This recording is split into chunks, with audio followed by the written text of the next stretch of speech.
தேனி மாவட்டம் சின்னமனூர் உத்தமபாளையம் தேசிய நெடுஞ்சாலையில் சென்று கொண்டிருந்த காரின் முன்பக்க டயர் வெடித்ததில் கட்டுப்பாட்டை இழந்த கார் அருகிலிருந்த பள்ளத்தில் கவிழ்ந்து தென்னை மரத்தின் மீது மோதியது.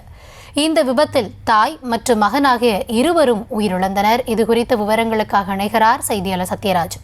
சத்யராஜ், விபத்தின் முழு விவரம் என்ன?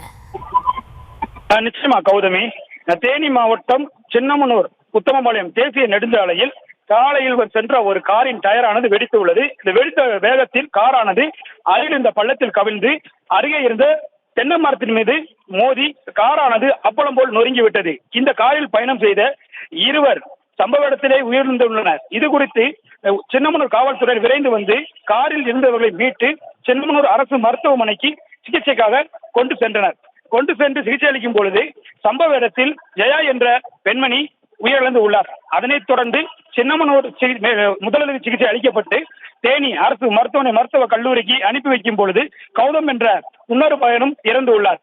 இது குறித்து காவல்துறை விசாரணை செய்கையில் காரின் முன்பக்க டயரானது வெடித்துள்ளது. அதாவது மதுரையில் சார்பு ஆய்வாளராக பணியாற்றி வரும் வெள்ளைப்பாண்டி அவரது மனைவி மற்றும் குடும்பத்தினுடன் சேலம் மருத்துவ செக்கப்புக்காக சென்று வந்துள்ளனர். வரும் வழியில் உத்தமபாளையம் சின்னமனூர் தேசிய நெடுஞ்சாலை துர்க்கையம்மன் கோவில் அருகே காரின் முன்பக்க டயரானது வெடித்து உள்ளது.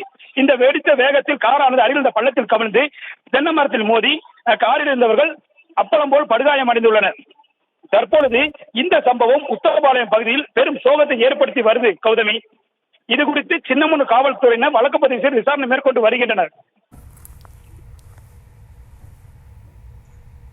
விவரங்களுக்கு நன்றி சத்யராஜ்.